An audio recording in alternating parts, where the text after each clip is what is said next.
ماں باپ کے نافرمان نہ دنیا ہے نہ آخرت۔ ایک صحابی ہے، یا رسول اللہ میرا باپ نا میری کمائی میں سے خرچ کرتا، مجھ سے پوچھتا ہی نہیں، اور شرعاً قانوناً اگر میری کمائی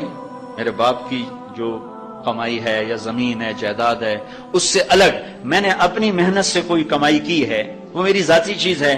قانوناً میرے باپ کو بھی پوچھنا چاہیے کہ بیٹا یہ تمہاری چیز میں لے سکتا ہوں، یہ پیسہ میں استعمال کر سکتا ہوں، قانون یہ ہے۔ تو اس نے قانون کی بات کی کہ میرا باپ میرا مال اٹھا کے خرچ کر دیتا، مجھ سے پوچھتا ہی نہیں۔ آپ نے کہا اس کے باپ کو بلاؤ۔ اس کے باپ کو بلایا تو وہ انہوں نے پوچھا کیوں بلا رہے ہیں؟ کہ تیرے بیٹے نے تیری شکایت کی۔ تو اس کو اتنا غم لگا کہ وہ کٹ کے مر گیا۔ اور عرب کی شاعری تو پھر پوری دنیا میں مشہور ہے، آج بھی مشہور ہے۔ تو اس نے دل ہی دل میں کوئی شعر کہے، درد بھرے دکھ بھرے،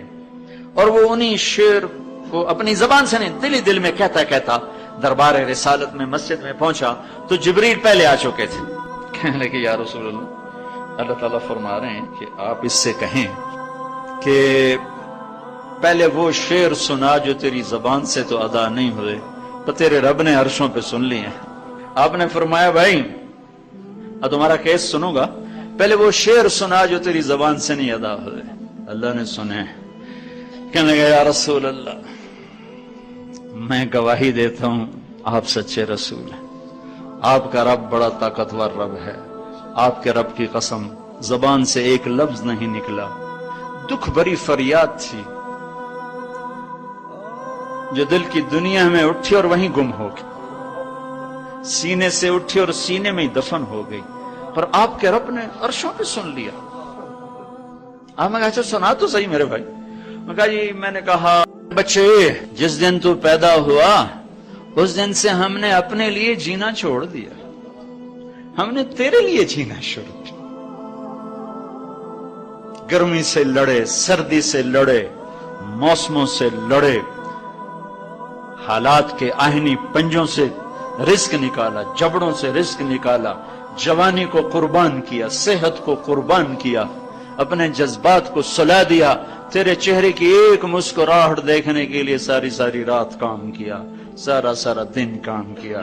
کبھی دھوپ میں کبھی سردی میں، کبھی گرمی سے لڑا کبھی سردی سے لڑا، کبھی موسم سے لڑا کبھی بھوک سے لڑا، تجھے کھلایا خود بھوکا رہا، تجھے پلایا خود پیاسا رہا، تجھے چھاؤں میں لٹایا خود دھوپ میں بیٹھا، تجھے سکھ پہنچایا خود دکھ جھیلا، میری تو زندگی پھر تیرے لیے ہوگی، میں نے اپنے لیے جینا چھوڑ دیا۔ جب کبھی تو بیمار ہوا تو ساری رات میں اور تیری ماں تیرے سرانے بیٹھ کے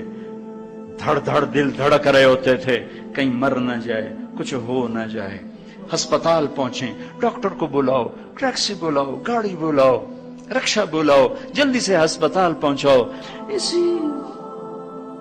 خوفناک خیالات میں ہم روتے تھے، پگھلتے تھے، ٹوٹتے تھے، بکھرتے گئے چلے گئے خشک پتے کی طرح، اور تیرے چہرے کی ایک مسکراہٹ کے لیے ساری مسکراہٹیں بھول گئے، تجھے صحت مند دیکھنے کے لیے اپنی صحت کے سودے کر دیے۔ اور اس طرح ایک دن نہیں گزرا، یہ شب و روز گزرے، دن اور رات گزرے، لیل و نہار گزرے، بہار و خزاں گزری، رت بدلی، موسم بدلے، بادل اندھیری بارش آئے اور گئے، یہاں تک کہ تو پروان چڑھتا گیا، میں ڈھلتا گیا، تجھ میں جوانی میں رنگ بھرا اور بڑھاپے نے میرے سارے رنگ نوچ لیے، تو سیدھا کھڑا ہوا تنے کی طرح، میری کمر جھک گئی کمان کی طرح، اور میں آسرے کا محتاج ہوا، تو طاقتور ہو کے جوان ہوا۔ پھر مجھے خیال آیا کہ میں اس کی انگلی پکڑ کے چلا، گود بٹھا کے چلا، کندھے بٹھا کے چلا، ہاتھ بٹھا کے چلا، اس کے لیے در در کی ٹھوکریں کھائیں۔ آج جب میں بوڑھا ہوا ہوں تو اب یہ میری انگلی پکڑے گا، میرا ہاتھ پکڑے گا، میں اس کی لاٹھی بنا، یہ میری لاٹھی بنے گا۔ لیکن ایک دم میرے بیٹے تیری آنکھیں ماتھے پہ چڑھ گئیں، تیرے تیور بدل گئے، تو مجھے یوں دیکھنے لگا جیسے میں تیرا باپ نہیں، میں تیرا نوکر ہوں۔ تو میں نے اپنی زندگی کو جھٹلا دیا اور میں نے کہا میں خواب دیکھ رہا تھا کہ میں باپ ہوں، نہیں میں باپ نہیں، میں نوکر ہی ہوں، میں پڑوسی ہوں تو اچھا میرے دوست، اگر میں پڑوسی ہوں تو پڑوسی کو بھی تو لوگ پوچھ ہی لیتے ہیں، کبھی مجھے پوچھ ہی لیتا کہ بھائی کسی چیز کی ضرورت تو نہیں، کچھ چاہیے تو نہیں۔ یہ اتنے درد بھرے اشعار ہیں